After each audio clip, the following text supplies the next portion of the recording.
जय हिंद हमारे सभी प्यारे बच्चों को। नर्सिंग असिस्टेंट वालों को लिए खास टॉपिक लेके आया हूं मैं आज। आप देख रहे होंगे विज्ञान की शाखा ब्रांचेज ऑफ साइंस के बारे में बताने वाला हूं। और पर डे आपको इसी तरीके के जो भी नर्सिंग असिस्टेंट का टॉपिक है ना, वो मैं आपको खुद कंप्लीट कराने वाला हूं। आज के जो क्वेश्चन रहेंगे बहुत ही एकदम यूनिक क्वेश्चन रहेंगे। और ये मान लीजिए आपका क्वेश्चन अगर आता है ब्रांचेज ऑफ साइंस से, तो इसी से एक क्वेश्चन आपका पूछा जाएगा। तो नर्सिंग वाले बच्चों आपके लिए बहुत ही इंपॉर्टेंट है, हमारा वीडियो को लाइक करना मत भूला करिए और ज्यादा से ज्यादा शेयर करिए, ताकि अन्य लोगों को भी पता हो सके कि आखिर किस तरह से नर्सिंग असिस्टेंट का paper Kanpur defence physical academy complete करा रही है। तो आइए सबसे पहले देखते हैं पौधे के अध्ययन को क्या कहते हैं। बताइए बच्चों, पौधे के अध्ययन को क्या कहा जाता है? Study of plant is called. जो पौधे का अध्ययन होता है उसको हम कहते हैं बॉटनी। किस नाम से जाना जाता है? बॉटनी नाम से जाना जाता है। पौधों के अध्ययन को हम कहते हैं बॉटनी। जीव का अध्ययन, जीव का अध्ययन विज्ञान के किस शाखा में करते हैं? तो जीवों का जो अध्ययन किया जाता है वो किया जाता है जूलॉजी के अंतर्गत। किसके अंतर्गत किया जाता है? जूलॉजी के अंतर्गत। इसमें क्या होता है, किसका अध्ययन होता है? तो ये होता है जीवों का अध्ययन। जीवों का जो अध्ययन होता है वो हमारा किसके अंतर्गत होता है? जूलॉजी के अंतर्गत। सजीव एवं निर्जीव वातावरण से जीवों के विविध संबंधों का अध्ययन है। सजीव एवं निर्जीव वातावरण में जीव जो होते हैं, जीव होते हैं, उनका क्या संबंध होता है? तो आपको बताते हैं। इकोलॉजी, किसका अध्ययन होता है? इकोलॉजी। क्या बोला जाता है इसको? इकोलॉजी। इतना इंपॉर्टेंट नहीं है आपका, लेकिन जो पहला और दूसरा था वो आपका जरूर पूछा जाता है। तो उसमें ज्यादा जो इंपॉर्टेंट होंगे मैं उनमें आपका इंपॉर्टेंट लिख दूंगा, तो उनको आप ध्यान रखिएगा। कीट पतंगों का अध्ययन क्या कहते हैं? जो हमारा कीट पतंग होता है उनके अध्ययन को बोलते हैं एंटोमोलॉजी। क्या बोलते हैं? एंटोमोलॉजी। ये आपका इंपॉर्टेंट है, ये आपका जरूर पूछा जाता है कि कीट पतंगों का जो अध्ययन होता है उसको क्या बोला जाता है? तो उसको बोलते हैं एंटोमोलॉजी। जीवों के अनुवांशिक लक्षण एवं वंशागति का अध्ययन है। जीवों के जो अनुवांशिक होते हैं, लक्षण होते हैं, उनका जो अध्ययन किया जाता है वो होता है जेनेटिक्स के अंतर्गत। किसके अंतर्गत होता है?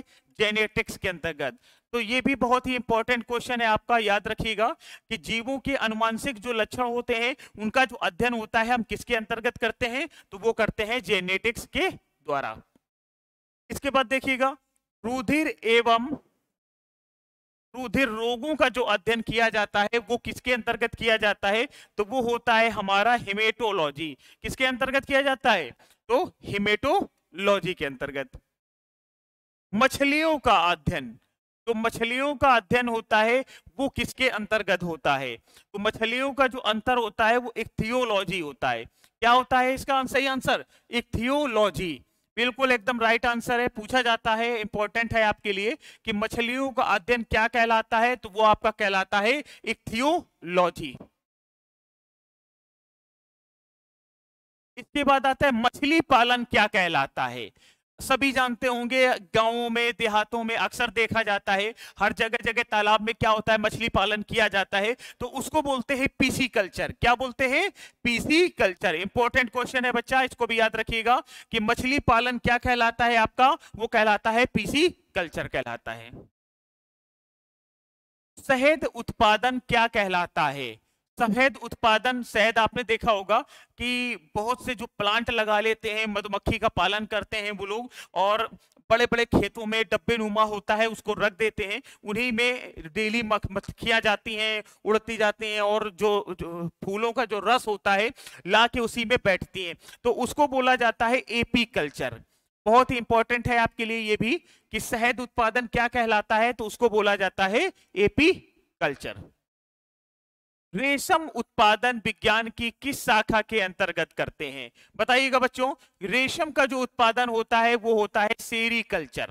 क्या कहा जाता है इसको? सेरीकल्चर। रेशम का जो उत्पादन होता है वो विज्ञान की सेरीकल्चर शाखा के अंतर्गत किया जाता है।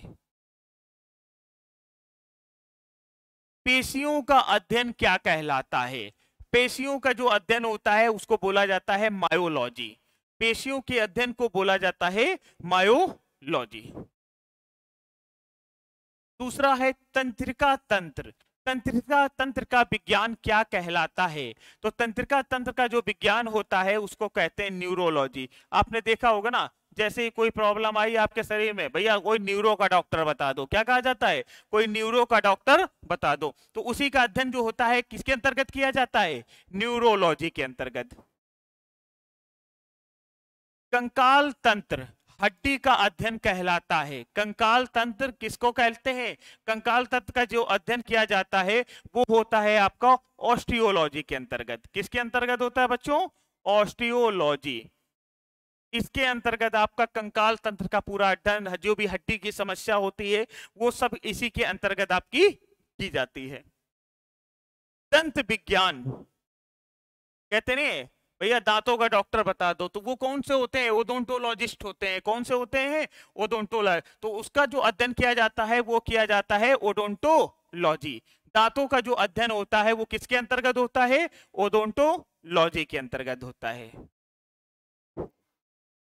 पक्षियों का विज्ञान क्या कहलाता है? पक्षियों का जो विज्ञान होता है वो क्या कहलाता है?